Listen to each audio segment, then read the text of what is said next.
All right, New York City's Democratic Mayor Eric Adams calling out the liberal governor of Colorado for busing more migrants to the Big Apple. But critics in the left-wing media not sharing the outrage, ignoring the story. A far cry from how they responded a few weeks ago and months ago when Governor Ron Desantis of Florida did the same thing. Chatter now that what these governors, including Ron DeSantis, have done is to have trafficked these families. It's just cruel and it's sick and it's sadistic. It's a stunt using human beings to score political points. Yes, human beings. Joining us now to react, Newsweek Deputy Opinion Editor Batya Ungar-Sargon. Batya, first off, we saw in Colorado, he says, well, we're just going to ship them to New York City because this is just a transit point. No one wants to stay in Denver.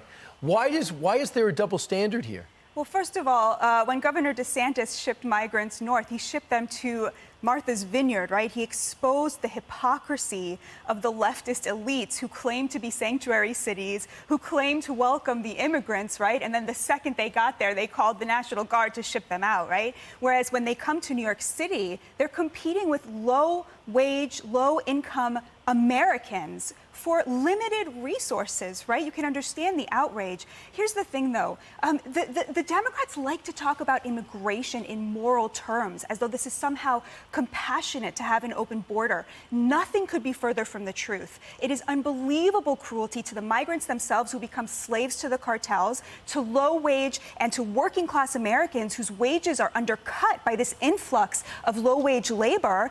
They talk about it in terms of morality, but they think about it in terms of economics. And Nancy Pelosi made that so clear when she said, we need these migrants to pick the crops. You remember that? Yep. She admitted that the Democratic Party sees these migrants as an answer to a tight labor market, that without these migrants would be benefiting the working class with higher wages. What also is true, Governor Abbott gets ripped all the time for busing voluntarily a lot of these illegals into New York City.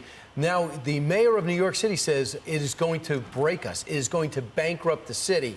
Why does he not make a call to the President of the United States and tell him that? Now, Mayorkas says yesterday that the massive migration numbers are straining our system. That is the understatement of the century. But it shows he's no longer saying the border is secure. Absolutely. At least they're not lying about that anymore, right? The border is not secure. The border is open. The cartels know it, the migrants know it, and the Democrats know it. The problem is that leftist elites benefit economically from mass migration. That's why they don't do anything about it. Because at the end of the day, they are the ones employing these people in their homes, in their landscaping businesses, in their restaurants, in liberal cities. These people are finding work when they get here. They're undercutting working-class American wages. Why do you think the president's going to the border now, and what do you think changes after he goes?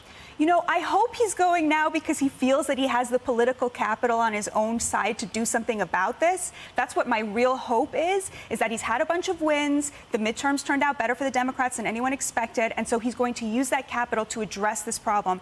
That's my hope. That's called leadership. Yeah. And putting partisanship aside.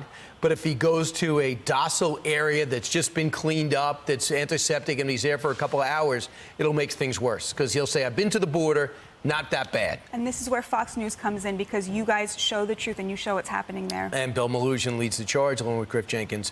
Thank Batya. Great to see you. And I'll talk to you over the weekend, Saturday. We will. I'm Steve Ducey. I'm Brian Kilmeade. And I'm Ainsley Earhart. And click here to subscribe to the Fox News YouTube page to catch our hottest interviews and most compelling analysis.